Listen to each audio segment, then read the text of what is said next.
ایک ضرب کی بس ضرورت رہ گئی تھی، لیکن امام جب کوئی امان مانگ لیتا تھا، جب کوئی ہاتھ چھوڑ لیتا تھا تو امام تلوار نہیں چلاتے تھے، ان کا اصول تھا ایک، چھوڑ دیا۔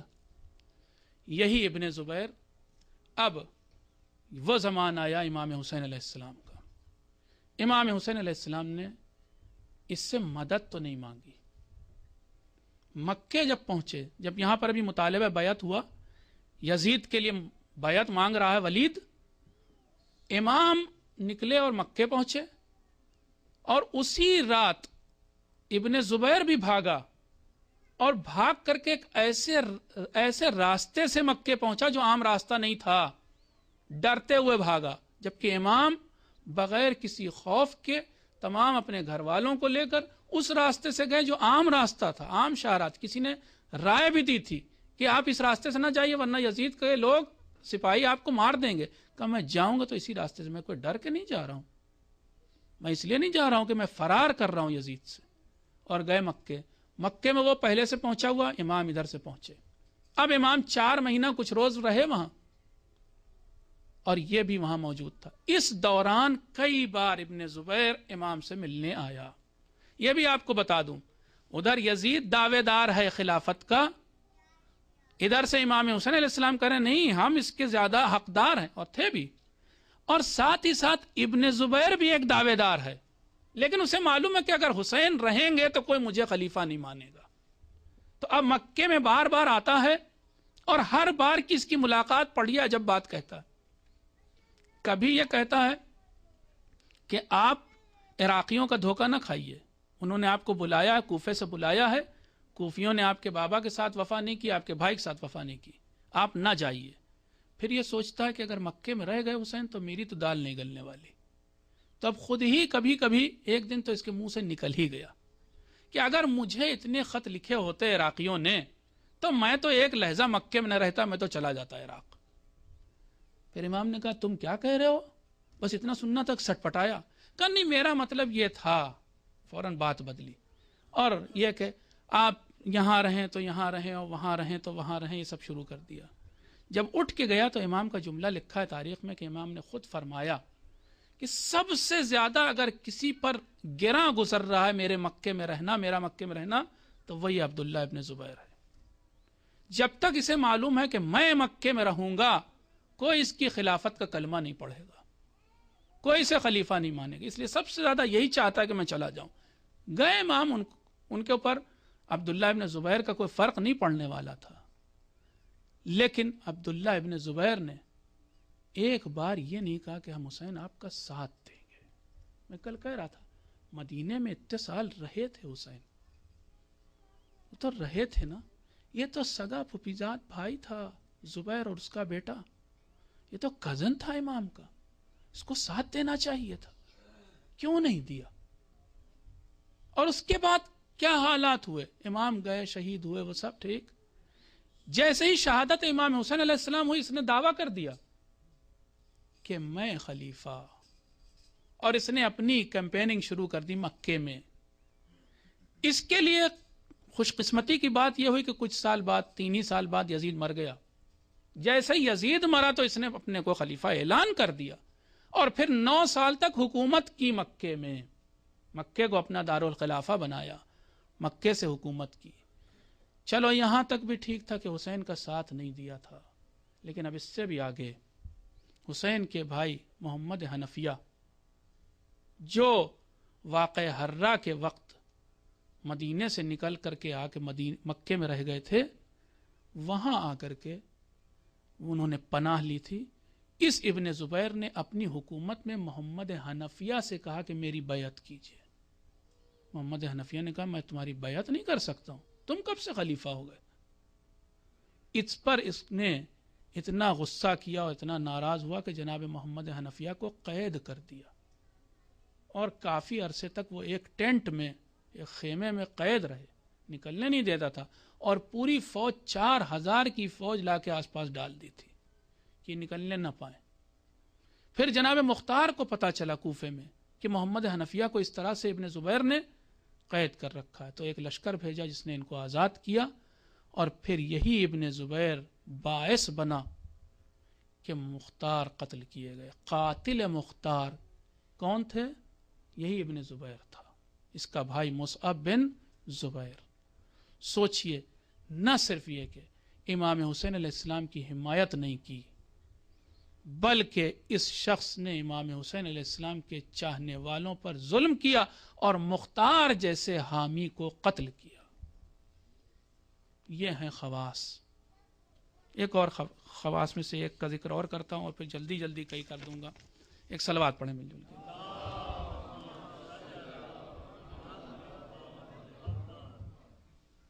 عبداللہ ابن عمر، وہ جو دوسرے آدمی تھے، 4 لوگوں سے بیعت مانگی گئی تھی، اس میں سے دوسرے وہ تھے، عمر کے بیٹے تھے، یعنی خلیفہ ثانی کے۔ ان کا رول کیا رہا ذرا دیکھیے۔ سن 3 بعثت میں پیدا ہوئے تھے اور سن 6 بعثت میں ان کے باپ عمر مسلمان ہوئے، بعثت کے 6ویں سال مسلمان ہوئے، اور اس وقت یہ اپنے باپ کے ساتھ مسلمان ہوئے۔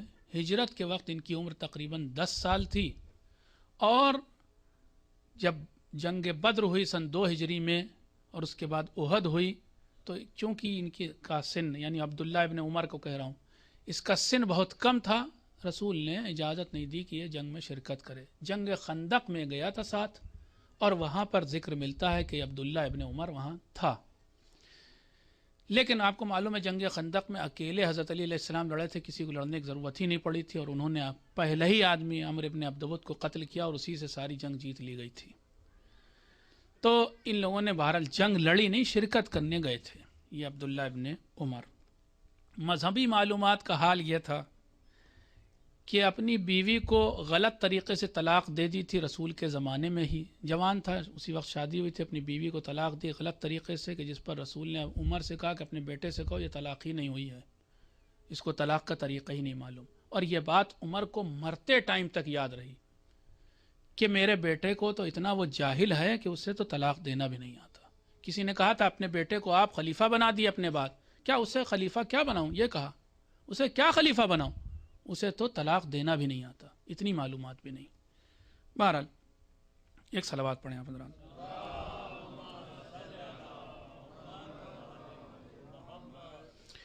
شورا میں بڑا اہم رول نبھایا تھا انہوں نے، جب حضرت عثمان بن گئے خلیفہ اس وقت بھی عبداللہ ابن عمر کا بڑا زبردست رول تھا کہ عمر نے ان کو، شورا کے تو پارٹ نہیں تھے، ممبر آف شورا نہیں تھے، لیکن شورا کے اوپر نظارت اور دیکھ ریکھ کا ذمہ انہیں دیا تھا، اور یہ کہا تھا کہ اگر شورا کے لوگ 6 لوگ تھے، آپ کو معلوم ہوگا جلدی جلدی کہتا ہوں، 6 لوگ تھے، اگر 5 ایک طرف ہوں اور ایک طرف ہو تو اس ایک کو قتل کر دینا، تم 2 ایک طرف ہوں، 4 ایک طرف ہوں تو ان 2 کو قتل کر دینا، 3 ایک طرف ہوں اور 3 ایک طرف ہوں تو عبد الرحمن بن عوف جدھر ہوں گے اس سائیڈ کو مانا جائے گا۔ یعنی اس شورا میں ویٹو پاور تھی عبد الرحمن ابن عوف کو، یہ ویٹو شاید وہیں سے چلا بھی ہے یو این کا۔ ایک صلوات پڑھیں آپ حضرات۔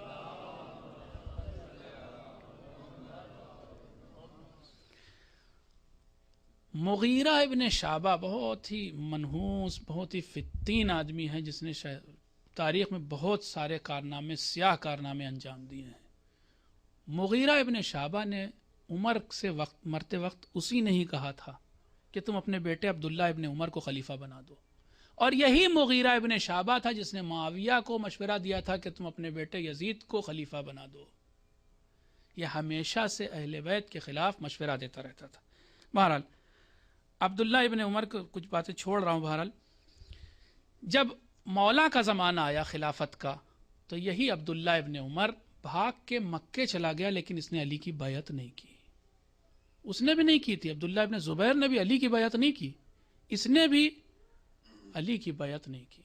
ہاتھ علی کے ہاتھ پہ رکھنا اسے بہت ناگوار تھا۔ دیکھیے آگے حشر کیا ہوا اس کا، نہیں کی بیعت۔ صفین میں نہ مولا کی طرف تھا اور نہ معاویہ کی طرف، وہی غیر جانبدار بن کے رہے، سٹینڈ نہیں لیا، ہم نیوٹرل رہیں گے، ہم کسی جانب نہیں رہیں گے۔ بعد صفین لیکن بھاگ کر کے شام گئے اور وہاں پر معاویہ کی بیعت کر لی۔ اس کے بعد جب یزید کے لیے بیعت لینے لگا معاویہ تو اس وقت اس نے وعدہ کیا کہ اگر سب لوگ بیعت کر لیں گے تو میں بھی یزید کے لیے بیعت کر لوں گا تمہاری زندگی میں ہی۔ جب معاویہ مرا تو اب وہی قاصد جو بھی بتایا لے کے آیا، ان کو بلانے کے لیے آیا اور کہا کہ تمہیں ولید بلا رہا دار میں۔ امام حسین گئے، ابن زبیر راتوں رات بھاگ گئے مدینے، اور یہ دونوں یعنی ابو بکر کا بیٹا عبد الرحمن اور عمر کا بیٹا عبداللہ، یہ دونوں جو ہیں وہ غائب ہو گئے، انڈر گراؤنڈ ہو گئے۔ اس کے بعد یہ سب بھاگ کر کے وہی مکے، اور پھر بعد میں لیکن انہوں نے بیعت کی یزید کی بیعت۔ پھر عجیب بات یہ ہے کہ اس آدمی نے یعنی عبداللہ ابن عمر نے، امام مدینے سے جب نکل رہے تھے، یا کہیں لکھا ہے مکے سے نکلے تھے، تھوڑی دور گئے، کربلا کی طرف بڑھ رہے ہیں کہ ایک راستے میں، یہ چھپا ہوا تھا، راستے میں عبداللہ ابن عمر ملا، امام سے ملاقات ہوئی، امام نے اس سے لیکن مدد مانگی۔ امام نے کہا میری مدد کرو، اور دیکھو اس وقت مجھے کوفے والوں نے بلایا، پوری بات بتائی۔ اس نے اس وقت مدد سے انکار بھی کیا اور یہ بھی کہا کہ آپ عراق نہ جائیے۔ امام نے کہا نہیں، یہ تو میرا ارادہ پکا ہے، میں عراق تو جا کے رہوں گا۔ تو اس نے کہا کہ پھر اب ایسا کیجئے کہ اپنے سینے پر سے اپنا یہ کرتا، اپنا پیرہن ہٹا دیجئے۔ اس زمانے میں عربوں میں یہ رواج تھا۔ امام نے وہ، اور پھر اس نے ایک جملہ بھی کہا، میں اس مقام کو چومنا چاہتا ہوں کہ جس کا بوسہ نبی لیا کرتے تھے، یعنی اتنی معرفت ہے۔ اس کے بعد وہ کرتا ہٹایا امام نے، اس نے بوسہ لیا اور امام سے الوداع کہی کہ اب آپ کی ہماری ملاقات شاید نہیں ہوگی، آپ عراق جا رہے ہیں، مارے جائیں گے۔ چلے گئے امام، اس نے مدد نہیں کی اور انکار مدد کیا، بلکہ گزرا، عاشور کا واقعہ ہو گیا۔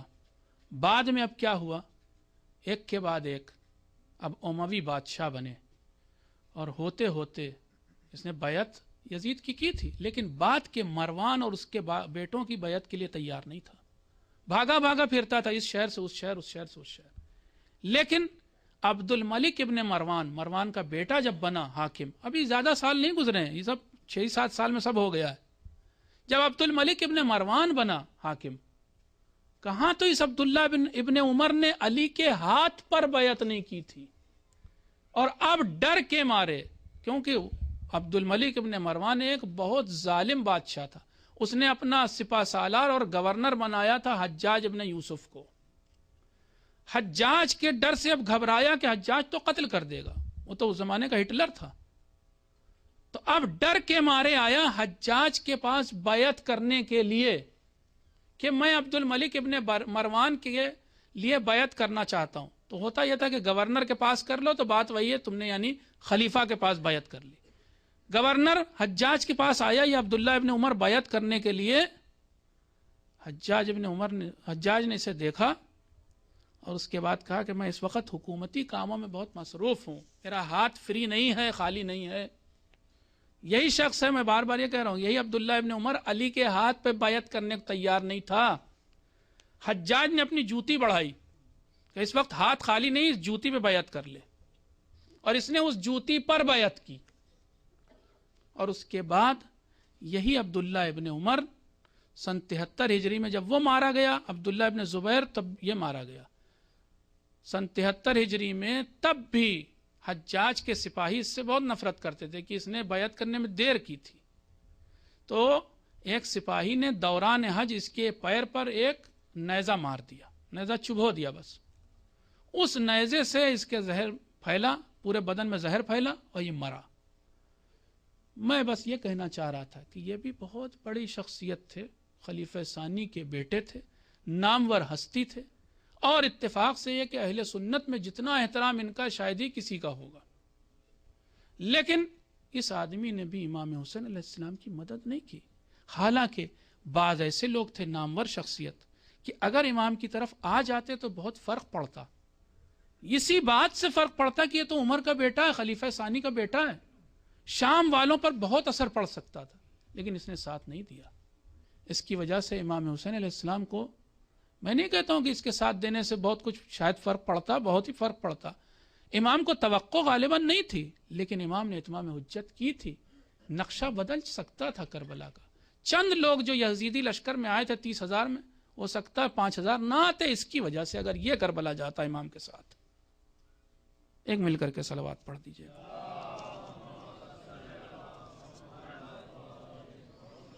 اب آپ یہ بتائیں کتنا تھکے ہیں؟ صحیح کہہ رہے ہیں؟ اچھا، آئیے عمر ابن سعد کو دیکھیں.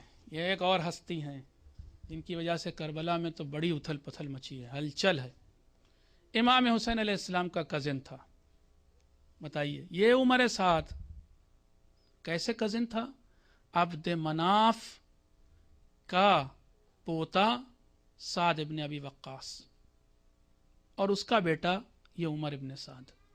اور وہی عبد مناف پیغمبر کے بھی جد تھے. اوپر یعنی 3-4 نسل اوپر جا کر کے یہ ایک ہی گھر سے تھے، ایک ہی باپ کی اولاد تھے یہ عمر سعد.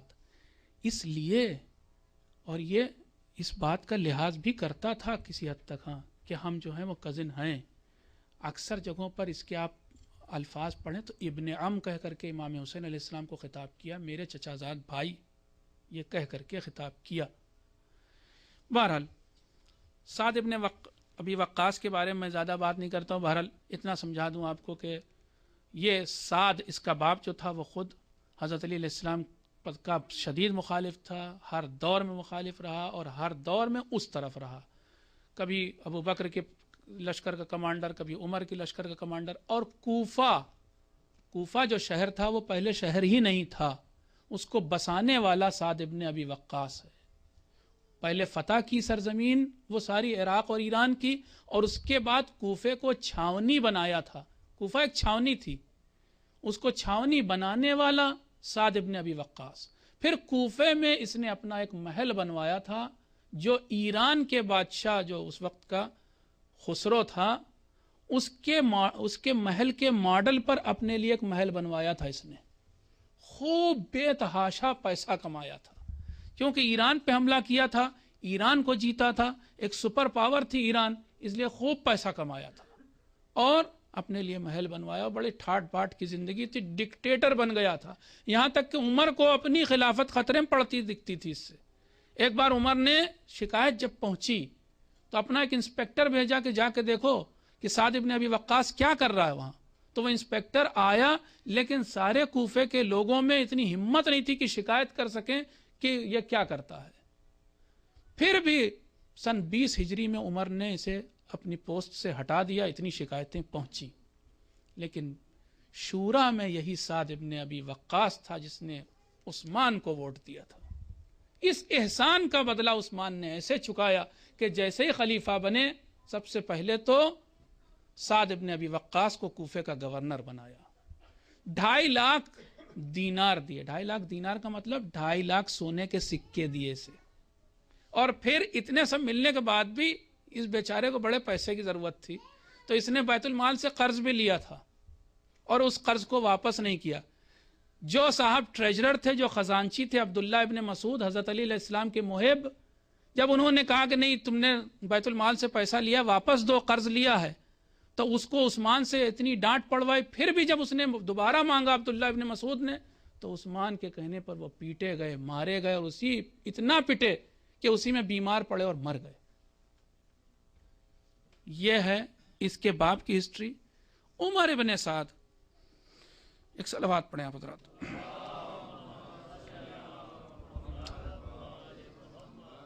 ایک بات اور اس کے باپ کے بارے میں سن لیں تو وہیں سے اس کا ربط بھی مل جائے گا. سعد ابن ابی وقاص تھا کہ جس نے مولا سے اس وقت کہ جب مولا نے یہ دعویٰ کیا تھا سلونی سلونی قبل ان تفقدونی، دعوی سلونی کے بعد اسی کے باپ نے یعنی سعد ابن ابی وقاص نے کھڑے ہو کے کہا تھا یا علی میرے سر میں کتنے بال ہیں. تو امام نے فرمایا تھا کہ واللہ اس بات کی بھی خبر پیغمبر نے مجھے دی ہے کہ تیرے سر میں اور داڑھی میں کتنے بال ہیں، اور میں بتا دیتا لیکن فائدہ نہیں ہے. ہاں اتنا بتا رہا ہوں کہ تیرے ہر بال میں، چاہے سر کا بال ہو چاہے داڑھی کا بال ہو، اس میں شیطان نے ایک گھونسلہ بنا رکھا. اور یہ بھی تجھے بتاتا ہوں کہ تیرے ہی گھر میں میرے بیٹے کا قاتل پل رہا ہے. اور بتا دیا کہ یہ عمر سعد تیرا بیٹا، یہ میرے بیٹے حسین کو قتل کرے گا. اور اس کے بعد اس وقت عمر سعد چھوٹا تھا. کچھ دنوں بعد جب بڑا ہوا، مسجد آتا جاتا تھا تو لوگ بار بار یہ کہنے لگے تھے کہ یہی حسین کا قاتل ہوگا، یہی حسین کا قاتل ہوگا. تو اسے برا لگتا تھا کہ میں نے قتل بھی نہیں کیا اور مجھے قاتل کہا جا رہا ہے. ایک دن اس نے امام حسین سے شکایت کی کہ یہ لوگ مجھے آپ کا قاتل کہتے ہیں, بتائیے میں کہیں آپ کو قتل کر سکتا ہوں؟ آپ تو میرے ابن عم ہیں.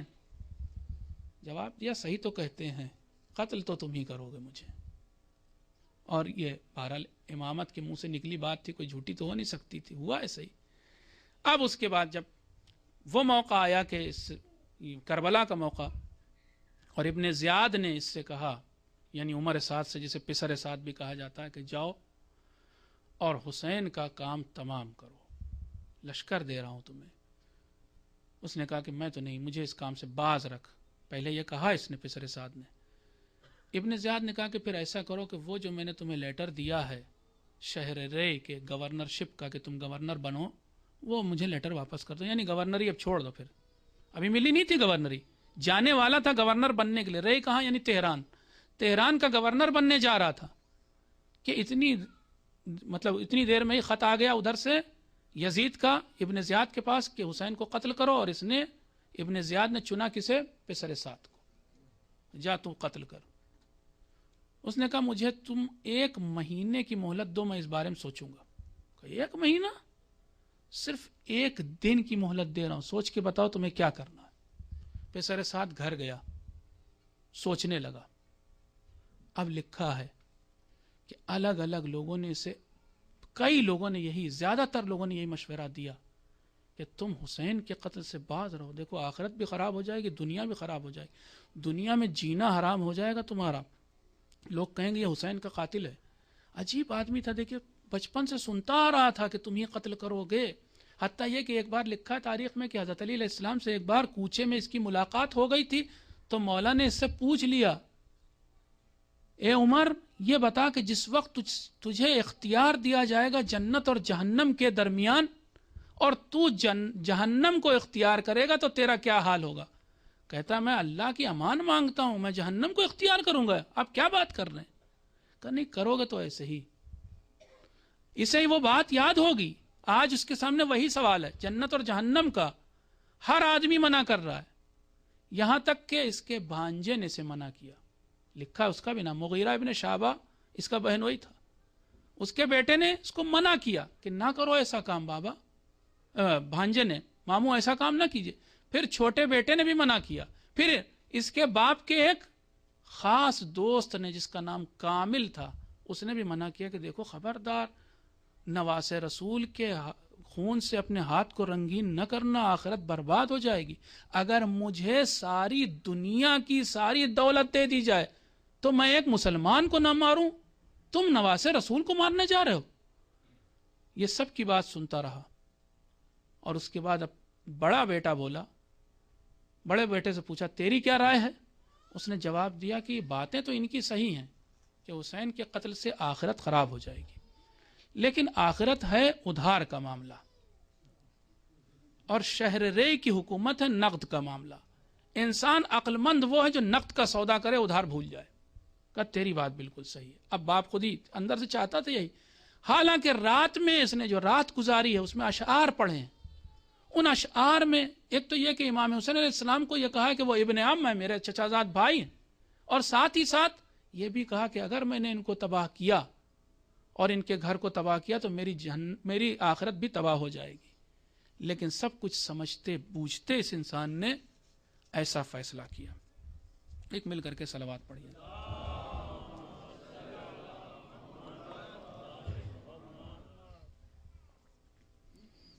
ایک اور صلوات پڑھ دیجیے.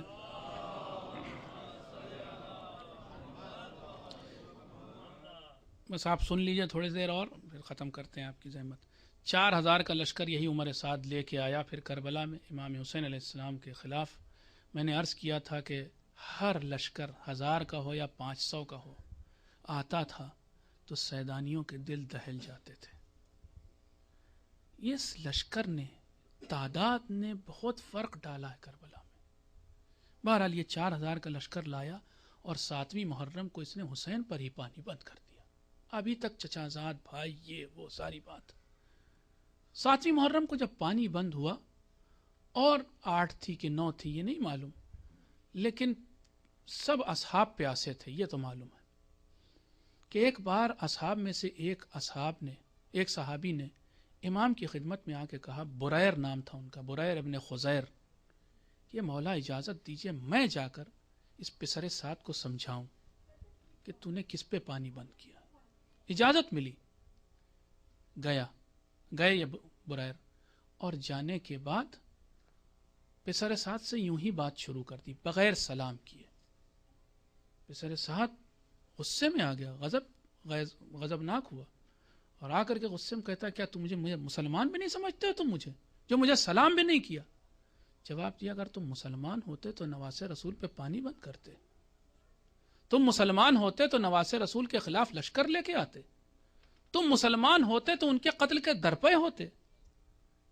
لکھا ہے تاریخ میں، ان 3 جملوں سے اس کے اوپر بڑا اثر پڑا، سر پکڑ کے بیٹھ گیا، تھوڑی دیر بیٹھا رہا، سوچتا رہا، پھر سر اٹھایا اور اس کے بعد بریر سے کہا، تم جو کہہ رہے ہو بالکل صحیح کہہ رہے ہو، مجھے یقین ہے کہ میں اگر حسین کو قتل کروں گا تو میری آخرت خراب ہو جائے گی، لیکن میں کیا کروں کہ ملک رے کی حکومت بڑی زبردست چیز ہے، میں ملک رے کی حکومت کو کیا کروں؟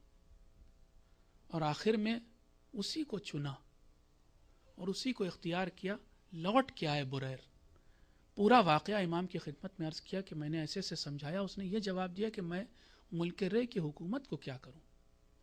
امام نے فرمایا کہ اس کو ملک رے کی حکومت نصیب ہی نہیں ہوگی، یہ اپنے بستر پہ مارا جائے گا۔ اور ہوا یہی، پیشن گوئی تھی امام کی، ہوا بھی یہی کہ جب یہ پہنچا تھا اور ابن زیاد سے کہا کہ میں حسین کو قتل کرایا، تو اس نے شعر پڑھ دیا ایک، اور اس شعر میں کہا کہ میں نے اس انسان کو قتل کیا جو اس دنیا کا سب سے اچھا انسان تھا، اور اسے قتل کیا کہ جس کے ماں اور باپ دنیا کے سب سے اچھے انسان تھے۔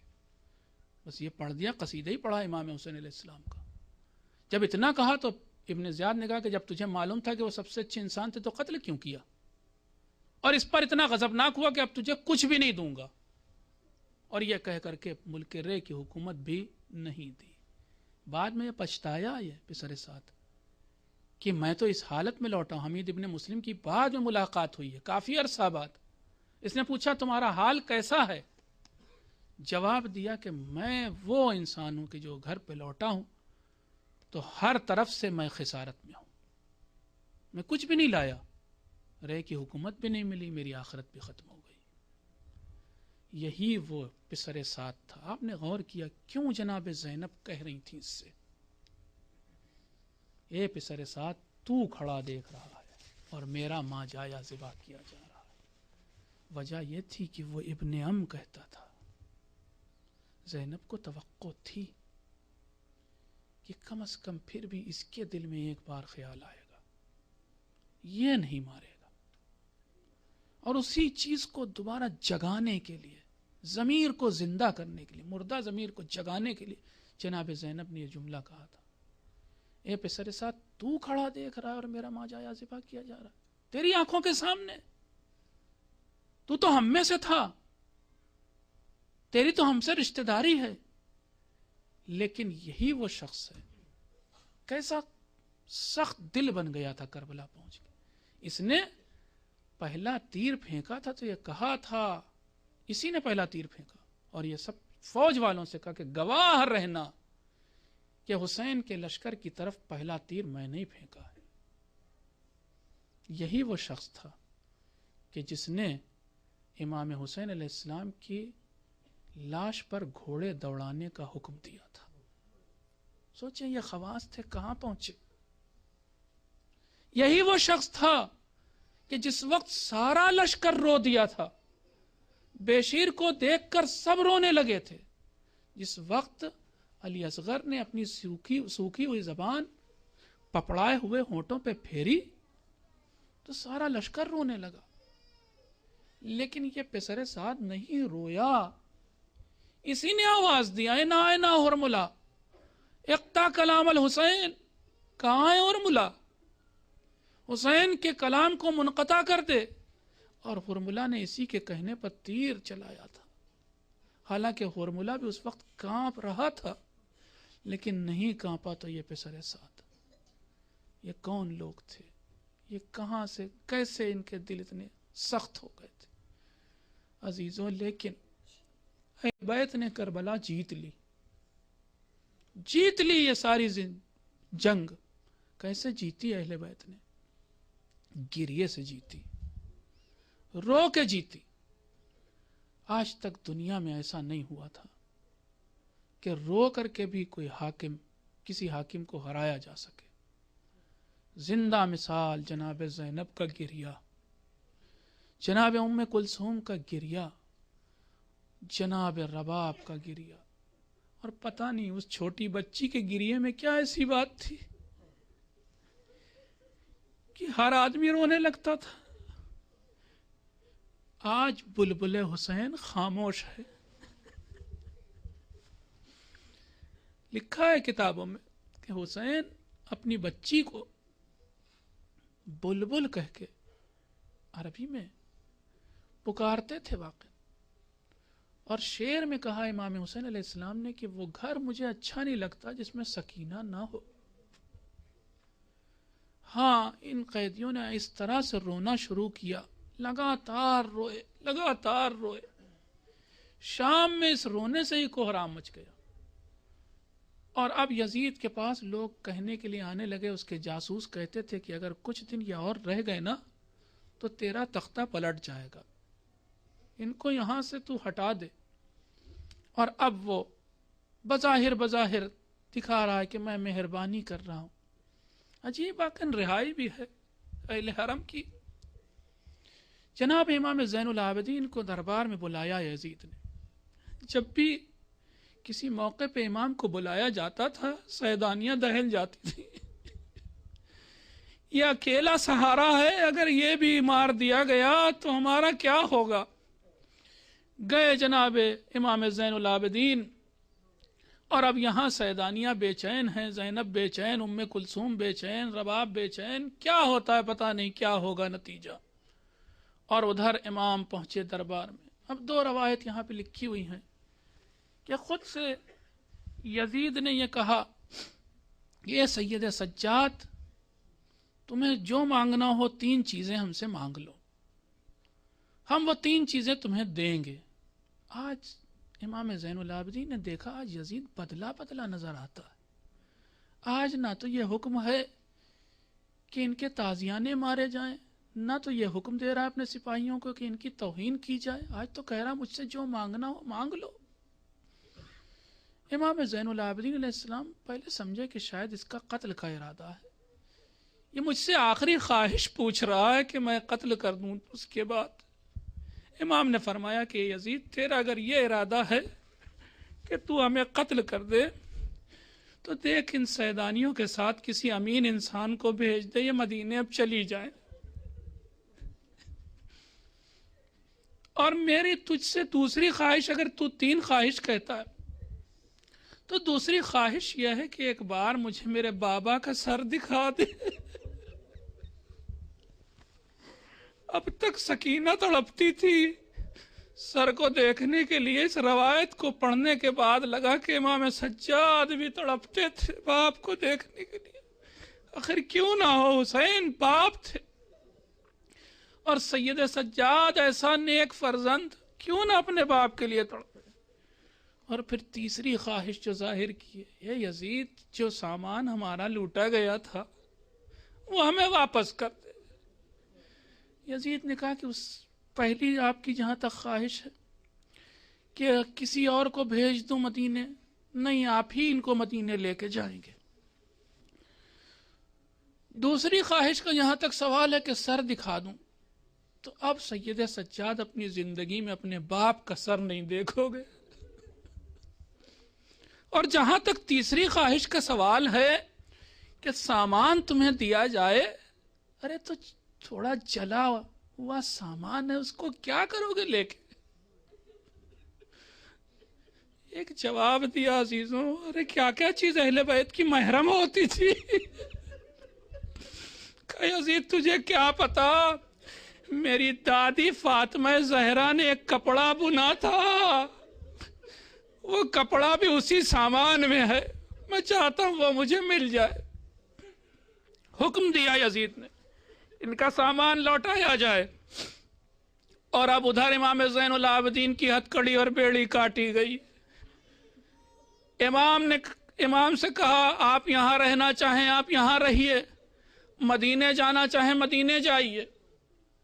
امام نے عجیب موقع تھا، واقعی امام کو کہنا چاہیے تھا کہ میں فیصلہ کرتا ہوں کہ میں یہاں رہوں گا یا مدینے جاؤں گا۔ جواب دیتے، کہا اپنی پھوپھی سے پوچھوں گا تو بتاؤں گا۔ عزاداری جس نے قائم کی وہ زینب ہے۔ ارے یہاں تک امامت کے فرائض شریعت میں بتا رہا تھا، لیکن امام دنیا محبت تو زینب ہیں، امام دنیا الفت تو میری پھوپھی زینب ہے، وہ طے کریں گی کیا ہونا ہے۔ آئے اور اب پھوپھی اماں سے کہا یزید نے ہم کو آزاد کیا۔ کہا بیٹا، اور پھر یہ بات کہی کہ یزید کہتا یہاں رہنا چاہیے یا مدینے جانا چاہیے تو مدینے چلے جائیے۔ آپ نے کبھی سوچا کہ یہ کیوں کہا؟ میں سوچنے لگا، اور کیوں امام نے وقت مانگا کہ پھوپھی سے جا کے پوچھوں تو بتاؤں گا۔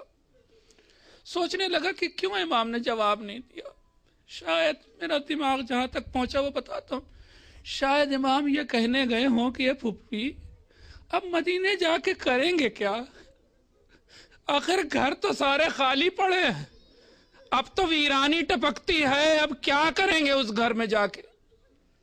اور یا پھر یہ وجہ رہی ہو کہ یہ پھوپھی آخر اپنی بہن کو چھوڑ کے اس زندان میں ہم کیسے جائیں گے؟ آئے اور جناب زینب کی خدمت میں عرض کیا کہ یزید نے ہمیں آزاد کیا اور اب کہتا ہے کہ جہاں چاہیے رہیے۔ اب جناب زینب نے ایک خواہش ظاہر کی۔ عزیزو، کیا خواہش تھی؟ ارے ایک گھر خالی کرایا جائے جس میں ہم حسین پر روئیں گے۔ آج دنیا فریڈم آف اسپیچ کی بات کرتی ہے، فریڈم آف فیتھ کی بات کرتی ہے، اہل بیت کو فریڈم آف کرائنگ بھی نہیں ملی تھی، ارے رونے کی بھی فریڈم نہیں تھی، اہل بیت کو عزاداری کی بھی آزادی نہیں تھی۔ ہاں، زینب نے کہا ہم ایک ہفتہ روئیں گے۔ گھر خالی کرایا گیا اور اب رونے کی باری آئی۔ بس عزیزوں، میں نے اپنے بات کو ختم کیا۔ تبرکات آنا شروع ہوئے، کبھی کسی شہید کا سر، کبھی کسی شہید کا سر، ہوتے ہوتے سب سر آئے اور آخر میں اب 2 سر ہیں کہ جن کو لینے والا کوئی نہیں، کوئی بی آگے نہیں بڑھتی۔ آپ نے سنا کہ اعلان کیا گیا، کیا ان سروں کی جن کے سر ان کی ماں مر گئی ہے کہ کوئی لینے آگے نہیں بڑھتا؟ بس اتنا سننا تھا کہ اب مامتا جاگی۔ ارے ایسا نہ کہو یہ میرے لال و محمد تھے، لیکن بھائی پہ روؤں کہ اپنے بچوں پہ روؤں؟ یہ کہہ کر کے زینب نے دونوں سروں کو لے لیا، لیکن بتائیے کہ رباب کیا کرے؟ سر حسین کو لے کہ سر اصغر کو لے، یا پھر چھوٹے چھوٹے 2 گوشوارے آئے ہیں، ایک ننھی سی چادر ہے، ارے ان گوشواروں کو پہننے والی بھی نہیں اور چادر کو پہننے والی بھی نہیں۔ رباب کس تبرک کو لے؟ ایک بار ان چیزوں کو لیا، قید خانے کے گوشے کا رخ کیا۔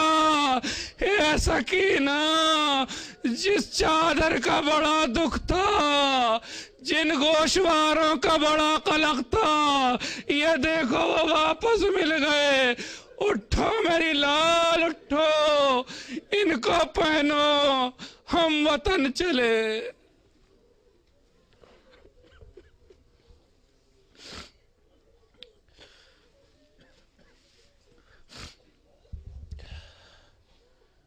وَسَيَعْلَمُ الَّذِينَ ظَلَمُوا أَيَّ مُنْقَلِبٍ يَنْقَلِبُونَ إِنَّا لِلَّهِ وَإِنَّا إِلَيْهِ رَاجِعُونَ رضا بقضائه وتسليما لأمره اللهم اغفر للمؤمنين والمؤمنات والمسلمين والمسلمات الأحياء منهم والأموات تابع بيننا وبينهم بالخيرات انک مجیب الدعوات انک قاضی الحاجات انک علی کل شیء قدیر. ماتم حسین.